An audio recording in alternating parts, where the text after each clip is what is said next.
Freud ने इस सदी में एक बहुमूल्य सत्य की खोज की, और वो ये कि हम जिसको भी प्रेम करते हैं उसे हम घृणा भी करते हैं। बहुत चौंकाने वाली बात थी, खुद फ्रायड को भी चौंकाने वाली थी, और लोगों को बहुत सदमा लगा, खासकर प्रेमियों को बहुत सदमा लगा, क्योंकि प्रेमी कभी मान नहीं सकता कि हम जिसे प्रेम करते हैं उसे घृणा भी करते हैं। लेकिन सभी प्रेमी जानते हैं, मानते भला ना हो।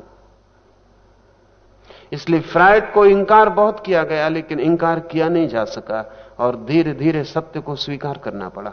हम जिसे प्रेम करते हैं उसे हम घृणा भी करते हैं, क्योंकि प्रेम बिना घृणा के खड़ा नहीं रह सकता।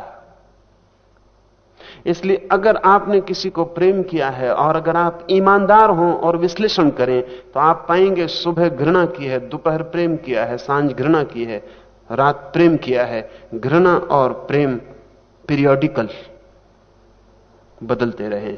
जिससे सुबह कलह की है और सोचा है इसके साथ क्षण भर जीना असंभव है, सांझ उससे सुलह की है और सोचा है इसके बिना क्षण भर भी जीना असंभव है। पुराने प्रेम के जानकारों ने कहा था कि प्रेम पूर्ण तभी होता है जब उसमें कलह ना हो, और फ्रायड कहता है कि जितना पूर्ण प्रेम होगा उतनी ही पूर्ण उसमें कलह होगी। अगर दो प्रेमियों में झगड़ा नहीं हो रहा है तो उसका कुल मतलब इतना है कि दो प्रेमी सिर्फ धोखा दे रहे हैं, प्रेम नहीं है, फ्रायड कहता है। अगर आप और आपकी पत्नी में कोई कलह नहीं हो रही तो उसका मतलब यह है कि पति और पत्नी होना बहुत पहले समाप्त हो गया, अब कलह की भी कोई जरूरत नहीं रह गई। जितना गहन प्रेम होगा, तथाकथित जिसे हम प्रेम कहते हैं, किसी आध्यात्मिक प्रेम की बात फ्रायड नहीं कर रहा है, जिसे हम प्रेम कहते हैं और जिसे हम जानते हैं। आध्यात्मिक प्रेम को हम जानते भी नहीं। जिस प्रेम को हम जानते हैं उस प्रेम में कलह, कॉन्फ्लिक्ट अनिवार्य हिस्सा है। लेकिन प्रेमी भी चाहेगा, प्रेसी भी चाहेगी, पति भी चाहेगा, पत्नी भी चाहेगी कि कलह बंद हो जाए तो प्रेम में बड़ा आनंद आए। उन्हें जीवन के सत्य का पता नहीं है, जिस दिन कलह पूरी तरह बंद होगी उस दिन प्रेम पूरी तरह समाप्त हो चुका होगा। असल में कलह बंद हो ही नहीं सकती उससे जिससे हमारा प्रेम चल रहा है।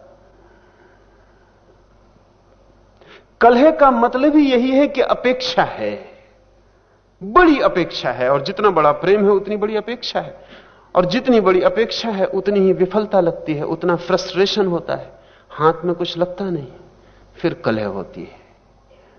अगर कोई अपेक्षा ना रह जाए, कोई एक्सपेक्टेशन ना हो, कोई मांग ना हो, कोई आशा ना बचे, किसी सपने के पूरे होने का कोई ख्याल ना हो, तो कलह बंद हो जाती।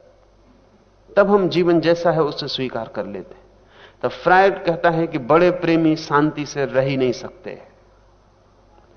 एक बहुत अनूठे आदमी दी सादे ने अपने एक वक्तव्य में कहा है कि प्रेम एक तरह की बीमारी है, और बीमारी इसलिए कहा है कि प्रेम को तो हम निमंत्रण देते हैं और घृणा हाथ आती है। वो दोनों एक ही चीज के दो पहलू हैं, एक ही सिक्के के दो पहलू हैं। तो जिससे भी प्रेम होगा उससे घृणा का खेल चलेगा। अकेली घृणा भी नहीं टिक सकती। इसलिए अगर आप सोचते हो कि फलां व्यक्ति से मेरी सिर्फ घृणा है तो आप भूल में हैं, क्योंकि अकेली घृणा नहीं टिक सकती। जिस व्यक्ति से आपका प्रेम शेष हो अभी, उससे घृणा टिक सकती, अन्यथा घृणा भी नहीं टिक सकती। अगर आपकी किसी से दुश्मनी गहरी है और घृणा भारी है तो आप खोजबीन करना, भीतर अभी भी प्रेम का सूत्र कहीं ना कहीं बंधा है। अगर प्रेम का सूत्र बिल्कुल टूट गया हो तो घृणा का सूत्र भी टूट जाता है।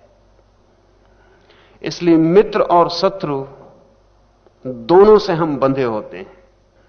मित्र से ऊपर से प्रेम होता है, नीचे से घृणा होती है। शत्रु से ऊपर से घृणा होती है, नीचे से प्रेम होता है।